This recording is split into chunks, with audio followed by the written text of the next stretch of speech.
Tous et bienvenue dans les chroniques des vendeurs d'excellence. Bonjour Christophe. Bonjour Farid. Bonjour Jean-Christophe. Bonjour Farid. Ah bah ça va être un peu compliqué, hein, Christophe, Jean-Christophe. On va essayer d'être solidaire et de t'aider. Tout à fait. Est-ce que Jean-Christophe, tu pourrais éventuellement commencer, te présenter au sein de chez Vendeurs d'Excellence? Bien sûr, donc je suis Jean-Christophe, je suis le directeur d'exploitation de KM Lille. Donc on est un centre de réalité virtuelle et une franchise de réalité virtuelle en jeux vidéo, donc en VR, on appelle ça. Ouais. Et on est aussi du coup une franchise et un développeur de studio. C'est-à-dire qu'on crée nos propres jeux. Voilà, aujourd'hui. D'accord, ok. Et où ça, vous êtes situé? Donc on est basé au centre commercial de Lilium, donc qui est notre showroom. Et c'est là qu'on accueille principalement toutes nos entreprises B2B pour faire des séminaires, des team building. Ok, d'accord. Donc ce sont des jeux réalité virtuelle, hein, c'est bien ça? Tout à fait, avec un casque. Avec Voilà. un casque Vous êtes- et avec un tapis? Alors on a aussi, oui, on a différentes activités. On a toute la partie escape game qui est plutôt pour la cohésion de groupe, l'échange, l'écoute. Mais on a aussi les tapis pour l'e-sport, parce que je viens du milieu du rugby, donc ça me paraissait normal d'en parler un petit peu. Donc oui, on a les tapis. Je ne sais pas si vous avez vu le film Ready Player One à l'époque. Ah si, un beau film de Spielberg, non? Exactement. Bah, d'ailleurs, notre directeur artistique a travaillé pour Luc Besson, donc un des copains Spielberg, on va dire. D'accord. Donc c'est lui qui nous fait tous les dessins avant de faire la partie création 3D des jeux vidéo. Et donc on a cette partie e-sport avec des tapis omnidirectionnels qui vous permettent de vous déplacer en 360 pour aujourd'hui c'est les jeux de tir. Et là on a des gros projets notamment dans le milieu du rugby. Ça s'adresse tant aux particuliers ou aux professionnels? Les deux, parce qu'aujourd'hui on est un parc de loisirs, donc qui dit parc de loisirs dit particulier. Et, vu qu'on a aujourd'hui 700 mètres carrés au centre commercial d'Illenium, on peut accueillir les groupes de 50, 20, 10, 100, 300 personnes pour des séminaires, que ce soit location d'une salle pour une réunion, comme ce que peut faire Decathlon de temps en temps ou le groupe SFR, ou aussi bien pour des soirées avec DJ, cocktail dînatoire. Très bien, ok. Et donc on a aussi Christophe. Enchanté. Christophe, comment vas-tu? Est-ce que tu pourrais Très bien. te présenter?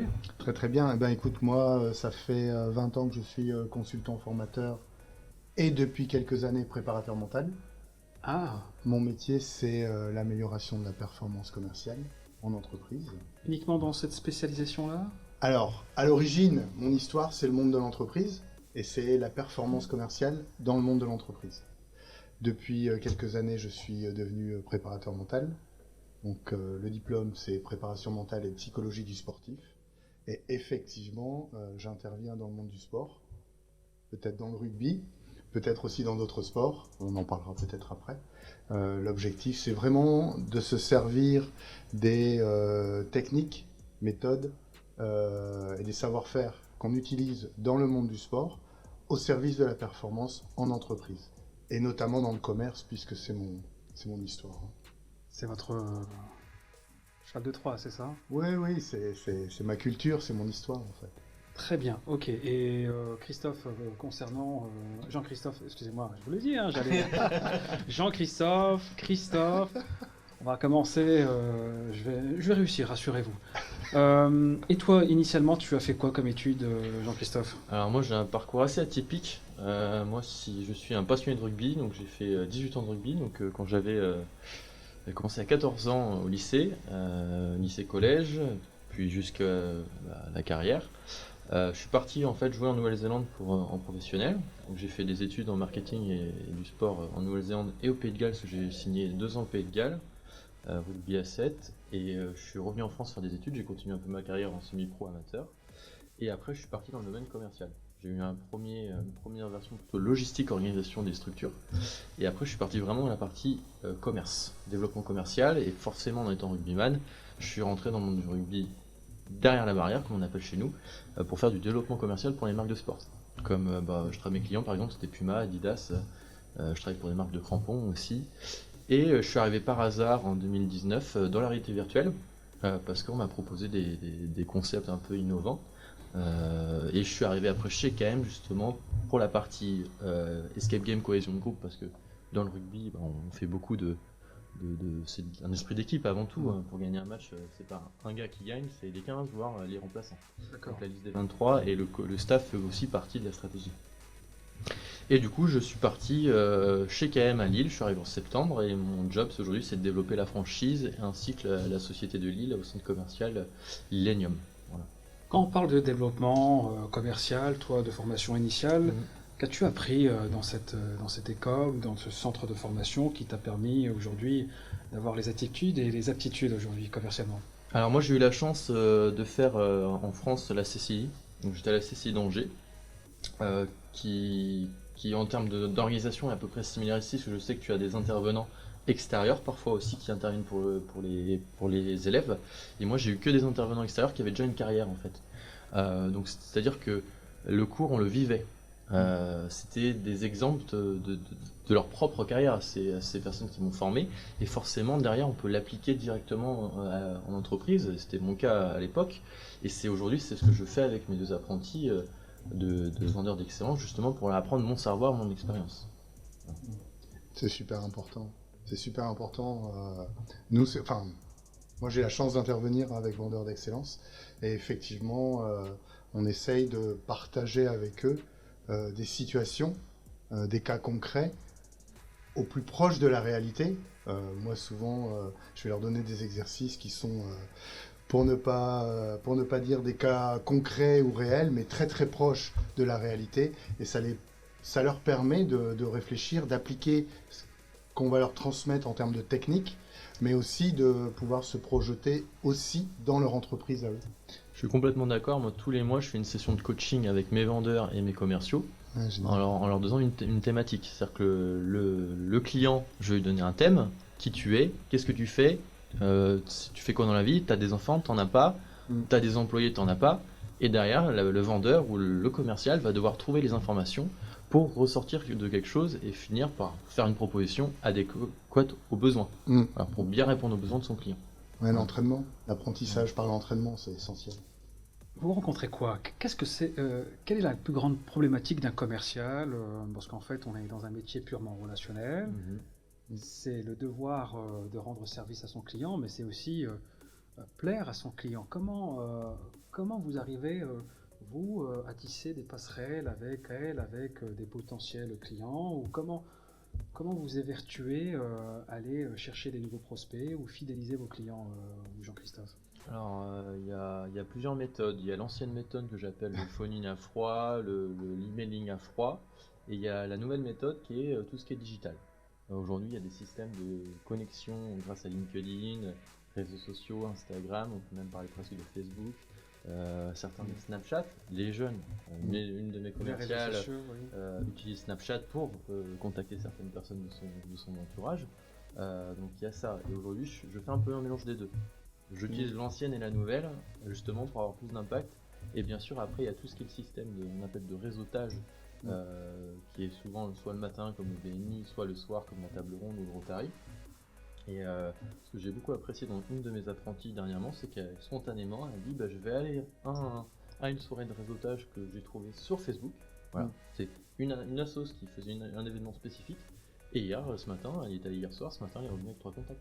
Donc il y a vraiment plusieurs méthodes aujourd'hui. D'accord, parce qu'aujourd'hui, au niveau de ton activité, si je comprends bien, donc tu t'adresses à des chefs Tout d'entreprise. à fait. Ces chefs d'entreprise, parce que forcément, où l'importance de ta présence, Christophe, c'est la cohésion de groupe. On parle de cohésion de groupe, on parle de développement mental, hein, dont C'est ça. notre cher illustre Christophe est expert dans la matière. Quelle est l'importance d'une cohésion de groupe et d'être dans un lieu,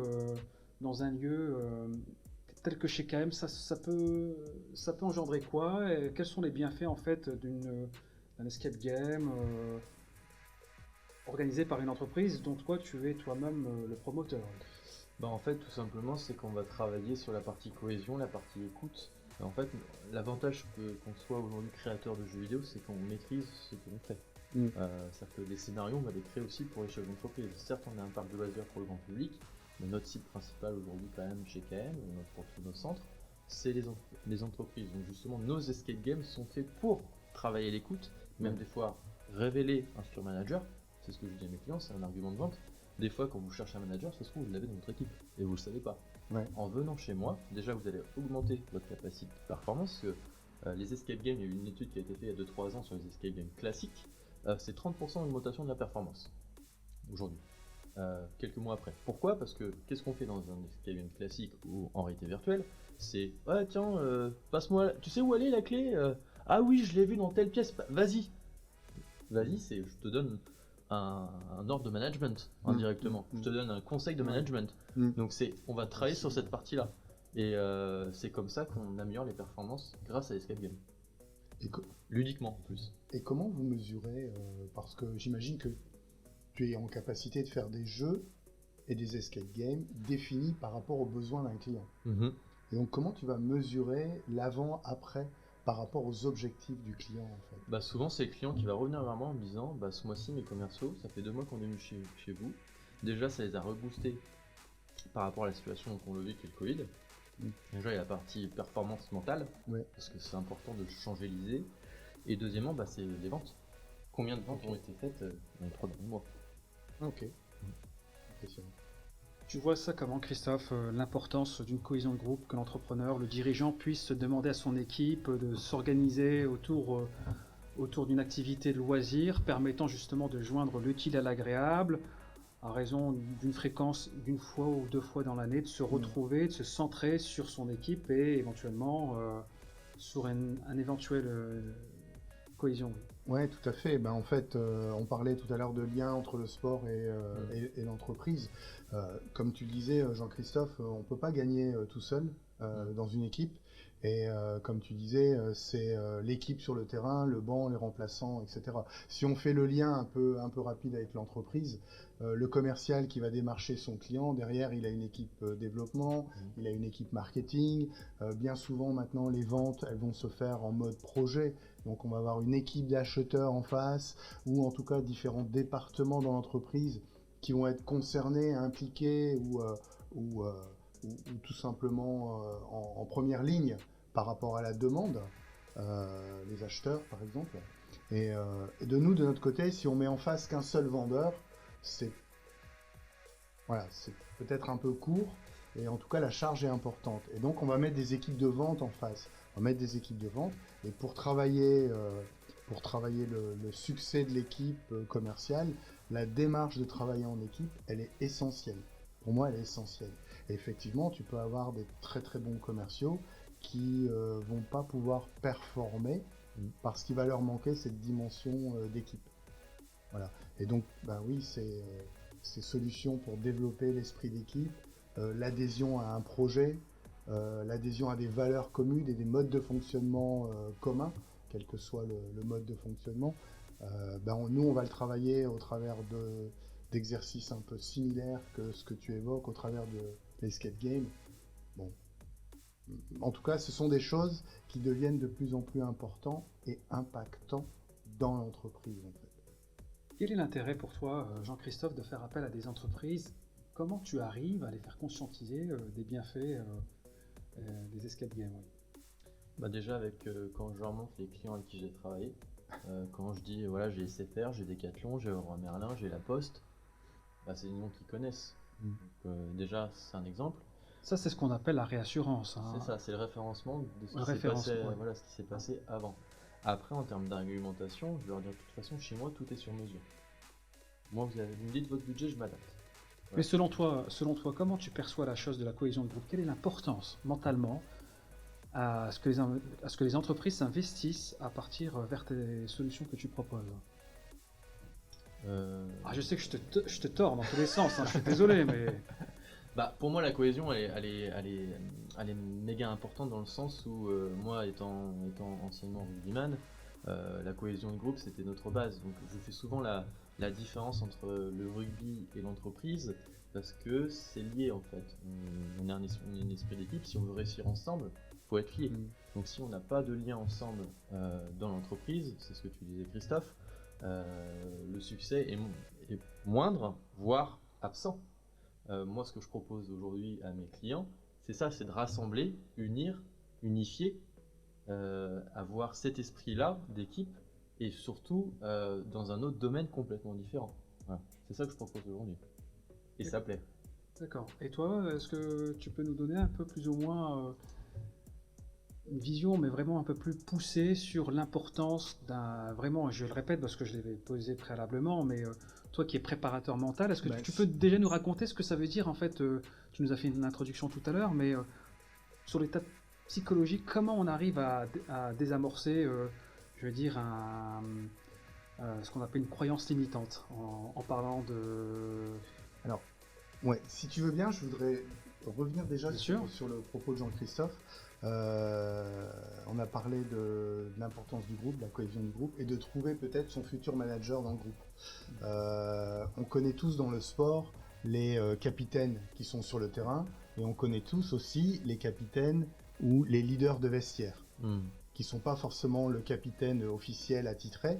Et ce capitaine, ce leader de vestiaire, il est au moins aussi important pour le manager de l'équipe, pour relayer les messages. D'accord ?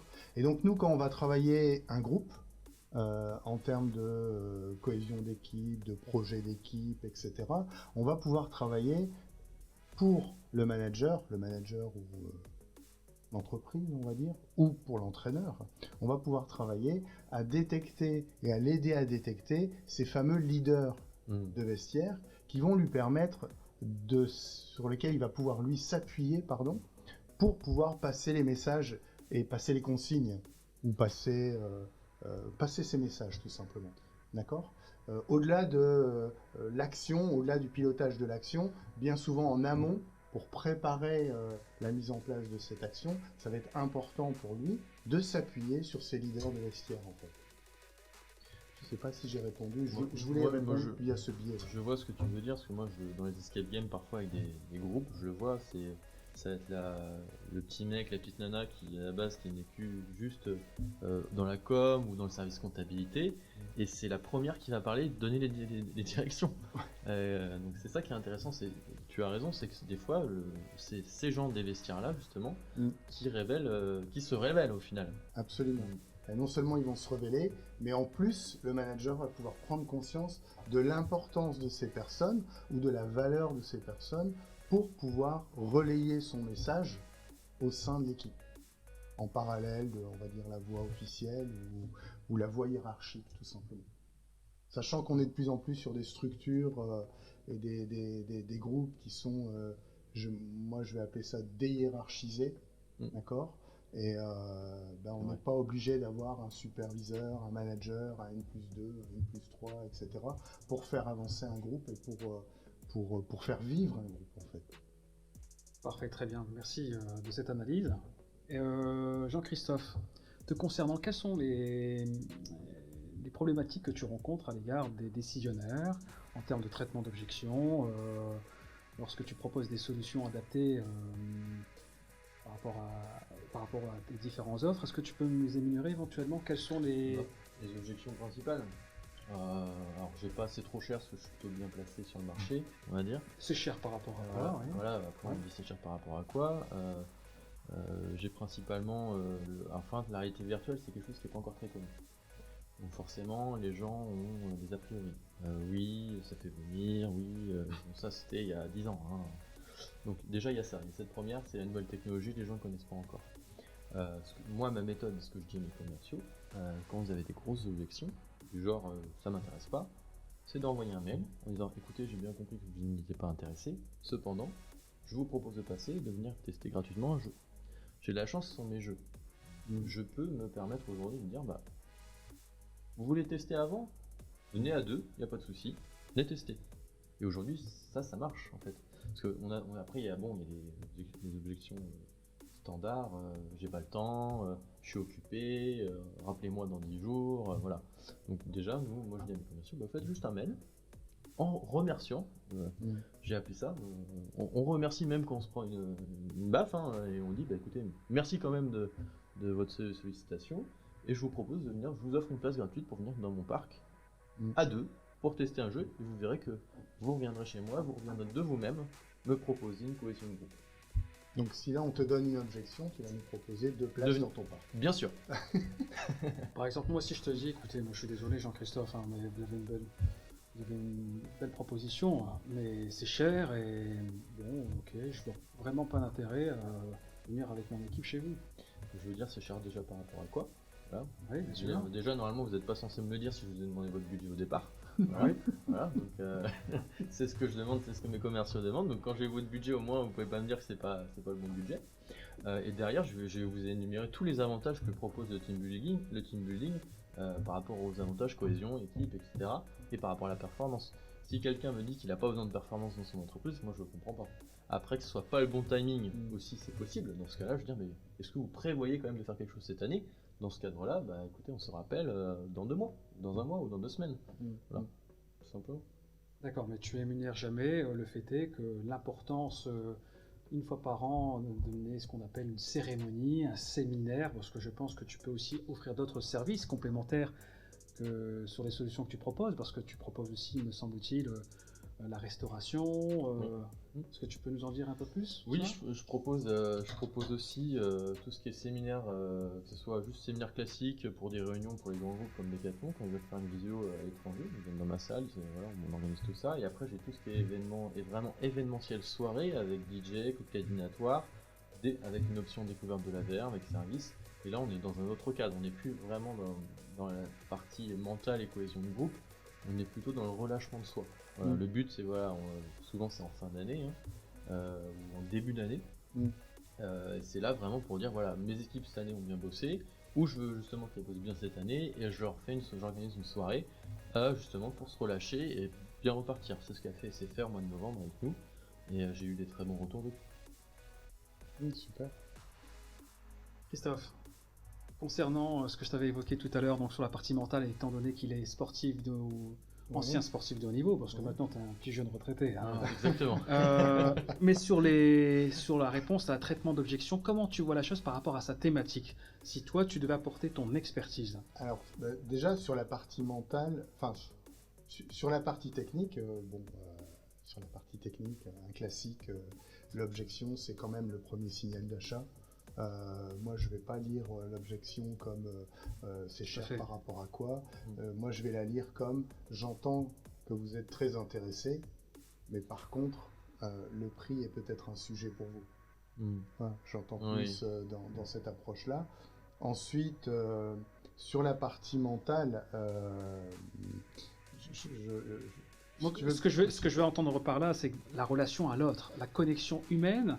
Ah oui. Parce que généralement, lorsqu'on ne fait pas affaire, c'est pas une histoire de produit. Le produit, on le trouve partout. Soit c'est pas le moment opportun, soit vous n'avez pas réussi à tisser une bonne relation de connexion avec votre interlocuteur. Parce que pour moi, c'est fondamental. Oui. Il y a la bonne raison et la vraie raison. Exactement. La bonne raison et la vraie raison. Donc la bonne raison, c'est ce que va nous dire le client. À partir du moment où il dit c'est trop cher, que ce soit trop cher ou peu importe, c'est sa raison, et c'est par définition une bonne raison. C'est la sienne. Après, la vraie raison, oui, je comprends mieux ton propos. La vraie raison, c'est peut-être qu'il va considérer ça trop cher par rapport à ses croyances, par rapport à l'intérêt, juste à l'intérêt qu'il porte à notre solution. Et s'il n'a pas dans l'idée de dépenser la somme qu'on lui propose chez nous, eh bien effectivement c'est facile de dire c'est trop cher. C'est une histoire de valeur. Pour moi, c'est juste une histoire de valeur. Peut-être qu'il considère que c'est trop cher par rapport à ce que lui peut engager, ou tout simplement il considère que c'est trop cher par rapport à ce que lui a envie d'engager pour la solution qu'on lui propose. Mais dans tous les cas, que ce soit, je pense, pour toi, Jean-Christophe, ou pour moi, moi je vais parler de retour sur investissement, comme tu l'as dit d'ailleurs, quel que soit le montant qu'il va engager, à nous de lui démontrer qu'il va gagner bien plus en misant sur cette solution, tout simplement. Enfin, je crois que là, on est sur des classiques dans l'approche, qu'on mette 100 €, 500 € ou que sais-je. L'objectif, c'est quand même de récupérer bien plus, alors qu'on le quantifie en vente, ou qu'on le quantifie en cohésion d'équipe, ou en engagement de ses équipes, peu importe. En tout cas, on a la possibilité de le mesurer. Et même en préparation mentale, puisque de la même façon qu'on peut mesurer une performance physique, que ce soit de l'explosivité, ou de la vitesse, ou de la force, on va pouvoir mesurer toutes les compétences mentales, ce qu'on appelle les habiletés mentales, que ce soit concentration, gestion des émotions, gestion du stress, etc., etc., on va pouvoir le mesurer. Mesurer avant, mesurer après, et forcément, comme tu le disais, avant même d'avoir fini l'accompagnement, on arrive à avoir des retours terrain qui démontrent que la personne a progressé sur la gestion du stress ou la capacité de se concentrer sur un dossier client, de résister à la pression d'un acheteur, tout simplement. Alors, bon, là vous le faites parce que vous avez de la technique, en l'occurrence, Christophe. Mais ceux qui ne possèdent pas, c'est le temps, hein, parce que le temps est formateur. Mais par exemple, pour toi, Jean-Christophe, est-ce que tu lis, tu écoutes des podcasts, est-ce que tu peux nous dire qui sont tes mentors, tu peux nous les citer, oui? Alors, moi, mes mentors, c'est tout simplement avec les gens que j'ai travaillé auparavant, clairement. Ouais. C'est-à-dire, par exemple, j'ai Bertrand Hérelli, qui est quelqu'un avec qui j'ai travaillé pendant plusieurs années dans l'industrie. Après, je m'intéresse beaucoup aux réseaux sociaux et aux nouvelles technologies de prospection. Par exemple, il y en a une que j'aime beaucoup, c'est Wallaxy, qui permet de se connecter avec LinkedIn et faire des messages, entre guillemets, j'aime pas dire ça automatique, parce que chaque message doit être J'aime préparé. pas ça. Je suis désolé, mais j'aime pas ça. Moi, j'aime beaucoup, parce que moi, ça moi, marche. je vais te le dire, j'aime pas, parce qu'avec un vieux briscard comme moi, on me l'a fait pas. Pas plus tard que la semaine dernière, j'ai reçu un message d'une firme que je ne citerai pas, et juste après, elle m'a mis oups, je me suis trompé. De ce pas, j'appelle, parce qu'il était informel, le message, il était tourné de manière assez interrogatif, et donc j'appelle, et je lui dis, ah non, mais je me suis trompé, j'ai vu que vous étiez dans ma base de données. Je dis, ok, d'accord, mais votre robot, je sais pas. J'ai essayé de l'optimiser. Mais aujourd'hui, ça marche. Déjà, c'est un gain de temps, déjà. C'est un facilitateur. Ouais. Oui, mais on dit la première étape, c'est de briser la glace. Ça brise la glace. Par contre, c'est sûr que le message, il faut qu'il soit bien fait. Il faut pas que ça soit un message qui soit long comme un bras. Moi, le seul message... En fait, ça me permet de gagner du temps, je me connecte juste aux gens. Pour apprendre à mieux les connaître derrière, parce que je vais regarder leur page, je vais les suivre. Voilà. Et derrière, je peux proposer. Moi, je suis une entreprise toute jeune. Donc aujourd'hui, je dois utiliser les réseaux. Après, il y a les réseaux standards comme le Rotary, la table ronde, le BNI. Donc d'ailleurs, je t'ai vu, tu excellais, tu étais incroyable dans cette approche-là lorsque tu m'as invité à ton événement organisé par Tes Soins. Oui, au mois d'octobre, Halloween, avec la société WEO, tout à fait, pour notre nouveau jeu. C'est ce genre de soirée, justement, ça fait exprès pour rassembler. Et justement faire comme on dit en anglais, du network, quoi. C'est comme ça que tu rencontres des gens et qu'ils vont trouver ton concept intéressant, ou même toi tu vas trouver leur produit intéressant. Là je vais travailler avec la SNCF, je les ai rencontrés à la soirée d'Halloween. Et tu préfères quoi? Donc une technologie, on va dire AI, ou une approche purement traditionnelle où on sait qu'on rencontre la personne, ça c'est inéluctable? Pour la plupart du temps, bien sûr. Ah non, moi c'est les deux en fait. Il faut les deux. C'est pas l'un ou l'autre. C'est aujourd'hui, moi j'utilise, comme je disais tout à l'heure, les anciennes méthodes, donc le faux migratoire, le réseautage, et aujourd'hui de nouvelles méthodes. Pour moi, on s'adapte à son environnement. Il faut s'adapter aujourd'hui surtout dans le contexte actuel. Ah oui, surtout en ce moment. Pardon. Non, vas-y. Aujourd'hui, les clients n'achètent plus comme ils achetaient il y a 5, 10 ans ou même 3 ans.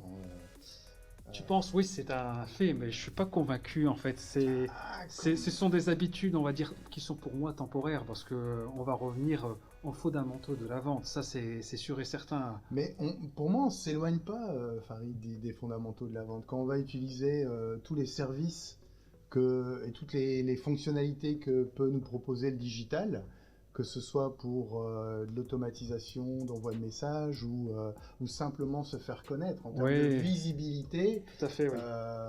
Ça me paraît super référencement important. Google, voilà, tout à fait. Bien sûr. Et d'ailleurs, et Google est très très bon sur l'identification des modes de fonctionnement et des modes d'achat, quel que soit l'univers du client. Et puis savoir utiliser les réseaux sociaux, le digital, en lien avec le networking. Moi, je sais que ma société est partenaire du Lille Métropole Athlétisme. En plus, on associe nos partenaires au monde du sport de haut niveau, la compétition. Je sais que ça plaît beaucoup aux entrepreneurs. Et puis les clients, on n'en a pas encore parlé peut-être, mais les clients sont nos premiers ambassadeurs, sont nos premiers vendeurs. Moi je sais que j'ai un taux de recommandation qui est de plus de 1 pour 1, et ça c'est du bonheur, et ça c'est merci les clients. Préconisation. Absolument. On parlait d'avis Google, de Google, mais les avis Google c'est pareil. Moi aujourd'hui j'ai des gens qui viennent dans ma salle parce qu'ils ont vu mes 5 étoiles avec les commentaires des clients, des familles ou même des entreprises. Super moment, ma fille a adoré. Aujourd'hui ça c'est les nouvelles méthodes, mais il y a aussi les anciennes. Qui pour moi sont les meilleurs. Mais bon, ça c'est un autre sujet, on n'est pas là pour y polémiquer, je vous donne mon point de vue en toute sincérité. Moi je suis quelqu'un qui est très porté à la relation à l'autre et je sais que tout se passe dès lors qu'on rencontre une personne. Parce que c'est vrai que ça, ce sont des facilitateurs, intelligence artificielle, tout ce qui est bots, qui permet de faciliter les relations à l'autre, mais en tout cas, c'est un taux de ratio qui est amoindri si on prend son bâton de pèlerin et on se met à rencontrer les gens. Ça ne marche pas si, on parle des bots, cette technique ne marche pas si on fait que ça. Ouais, ah oui, c'est sûr. C'est vraiment l'ensemble qui fait que c'est comme une équipe au final. Voilà. Il y a les avant, il y a les trois quarts, voilà.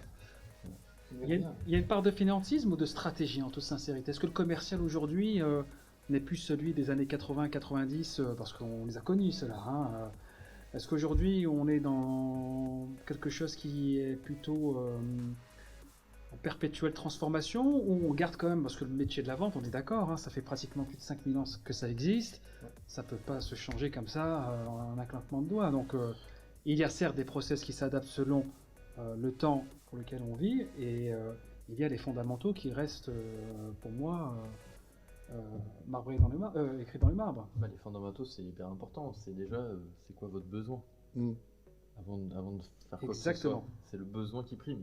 On peut faire toutes les méthodes du monde si on sait pas ce que veut notre client et imaginons même son budget, on peut rien faire. C'est clair, et en même temps que s'intéresser à la personne qu'on a en face de soi, tout simplement. Je crois que dans beaucoup d'univers, dans beaucoup d'industries, le commerce a oublié qu'on était avant tout sur une relation humaine, et que ce soit avec tel ou tel client, enfin avec les grands noms que tu as pu citer, on est avant tout en face d'une personne. On est avant tout en face d'une personne, et je pense que c'est d'abord notre mission à nous, elle est d'abord, comme commercial, notre mission elle est d'abord de s'intéresser à la personne. De s'intéresser à la personne. Et pour moi, la performance elle est là. D'être en capacité de s'intéresser à la personne sincèrement et professionnellement, parce qu'on est quand même là pour proposer une solution. Moi je pose toujours une question, c'est pourquoi, donc je pose une problématique, pourquoi vous voulez venir chez moi? Quel est votre besoin? Et le client, en fait, on va changer, donc tu as raison Christophe, c'est de l'humain. Et là, dans ce cas-là, je vais vraiment comprendre ce que cette entreprise, cette personne souhaite. Et c'est là et là, c'est l'ancienne méthode du coup. Voilà. Attention, Et maintenant, je vais m'intéresser à toi, Christophe, et après toi, Jean-Christophe. Non. Si, enfin, allez. Maintenant, ça fait pas mal de temps qu'on collabore ensemble. Et c'est un vrai plaisir. C'est un plaisir partagé, mais on n'est pas là pour... Non. Comment ça se passe pour une entreprise qui nous écoute, qui nous regarde, qui voudrait te rencontrer sur... ça marche comment? Par audit Alors, vraiment l'expertise que tu peux apporter auprès d'une entreprise qui serait demandeur de se développer mentalement et ses équipes, parce qu'il faut savoir que dans la partie commerciale, tout est à construire, tout est à défaire. Quand je dis tout à défaire, c'est-à-dire qu'en fait les objectifs, elles se font de manière perpétuelle. Un mois, on arrête, on recommence à zéro, ou à l'année plus 1. Est-ce que tu peux nous dire un peu comment ça se passe? Alors nous, en tout cas moi c'est comme ça que j'ai voulu qu'on travaille au niveau de ma société. On travaille en mode projet. D'accord. On travaille systématiquement en mode projet avec une entreprise ou même avec un sportif. Donc moi je vais être le chef de projet en charge de la relation avec le client, en charge de l'identification de ses besoins, de la définition du périmètre de la mission, de la définition des objectifs de la mission. C'est très important d'être le plus ancré sur des choses très concrètes.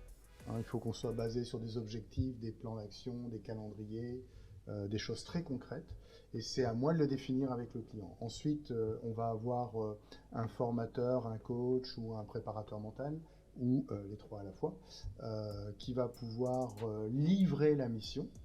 D'accord ? Donc ça va être soit l'organisation d'ateliers définis avec les équipes pour pouvoir travailler, développer telle ou telle thématique, cohésion d'équipe ou d'autres. Voilà. Et puis on a toujours derrière, en back-office on va dire, un préparateur mental qui lui va assurer, c'est le principe de supervision qu'on applique, qui lui va assurer ce que le préparateur mental livre auprès du client. Ça nous permet d'être très très fort en termes d'efficacité avec le client, et ça nous permet d'être très très fort vis-à-vis aussi de la ressource de la personne qui travaille pour moi sur des missions de longue durée. Quand on parle de préparation mentale, on peut avoir des situations qui vont faire écho à la personne, à son vécu, à son histoire, et pour protéger l'objectivité de la mission, pour protéger l'efficacité de la mission, c'est très important pour moi d'avoir systématiquement une personne en supervision. Très bien. Et est-ce que tu peux nous raconter éventuellement une petite anecdote d'une entreprise qui a eu un plus grâce à ton accompagnement ou pas forcément ? Alors nous on est en termes de valeur, on est sur de la confidentialité totale. Ah, d'accord. Okay. Donc tant que je peux, je sais que le marketing me pousse pour avoir du témoignage, des témoignages clients, la preuve sociale, etc. Tant que je peux, je freine autant que je peux pour garder cette confidentialité. Bon, je te fais confiance, on peut faire affaire, donc tu vas pas donner ce qui se passe à l'intérieur de ma marmite, on est d'accord, hein ? Absolument. Bon, c'est aussi pour ça que les clients viennent chez nous, parce qu'ils ne vont pas retrouver forcément leur selfie avec un de mes collaborateurs sur les réseaux sociaux. Discrétion totale. Je pense que c'est essentiel. On parle d'efficacité, on parle de développement commercial, et puis on parle de sujets qui sont souvent sensibles, parfois même tabous. Donc voilà. Alors que moi, tu vois, je suis dans les loisirs, donc c'est un peu différent. Comment ça se passe pour toi au niveau des loisirs, alors d'ailleurs à ce propos, en sachant, par exemple, moi aujourd'hui, chez Vendeur d'Excellence, je voudrais faire appel à tes services. Est-ce que tu peux nous donner étape par étape, de manière chronologique, comment ça se passe ? Dans un premier temps, je vais vraiment échanger avec toi sur qu'est-ce que tu souhaites. Est-ce que c'est un team building ? Tu préfères plutôt team building, plutôt séminaire ? Quel est ton besoin ? Qu'est-ce que tu recherches ? Si c'est la cohésion et la performance, dans ce cas-là, on va plutôt partir sur un séminaire d'une journée ou d'une après-midi sur un escape game pour justement travailler l'échange, l'écoute. Après, si tu me dis, voilà, mes équipes, ils ont super bien bossé cette année, j'ai envie de les remercier, alors on est sur un autre domaine, là on part sur une soirée. Ça c'est important, ça, c'est-à-dire une soirée, ça peut être... Alors une soirée, ça va être de 18h à 1h du matin ou 22h, et on va mettre, en fonction du budget du client, il va me dire, bah voilà, je veux un magicien, je veux un DJ, je veux un photomaton... Voilà, tout dépend de ce que en fait je fais tout sur mesure. Et en incluant dedans les jeux virtuels. Les jeux virtuels, oui. Bien sûr, oui. Donc là après on n'est pas sur de l'escape game parce que le but d'une soirée c'est pas de s'isoler à 5 pendant 1 heure, justement on est dans cet esprit de groupe encore une fois, donc c'est plutôt d'échanger ensemble. Donc généralement en fonction du nombre de personnes je ferme la partie escape game, et je vais leur dire je vais mettre des jeux d'arcade et le but c'est de faire une petite compétition sur les tapis. C'est de faire une compétition sur le jeu de tir à l'arc, ceux qui avaient le faire, c'est de challenger les équipes tout en passant un bon moment. D'accord, c'est génial. Est-ce que vous avez d'autres sujets éventuellement à aborder ? Est-ce qu'il y a des choses qui vous tiennent à cœur ? Déjà, je suis impatient d'avoir mes 2 entrées chez Jean-Christophe. Alors, on a une porte ouverte le 3 mars, donc de 14h à 20h. C'est bloqué. Bon, moi aussi, c'est bloqué. Voilà. Donc, faut prévoir quelque chose, non ? Non, vous n'avez rien à prévoir. Faut venir, un petit escape game et c'est parti. Très bien, écoutez, merci messieurs pour cet entretien. Merci beaucoup. C'était vachement agréable. En tout cas, merci de vous avoir délivré auprès des chroniques des vendeurs d'excellence. Je vous remercie, je vous dis à très bientôt. Merci Jean-Christophe, merci Christophe. Merci à toi. À très bientôt. Au revoir. À bientôt. Merci.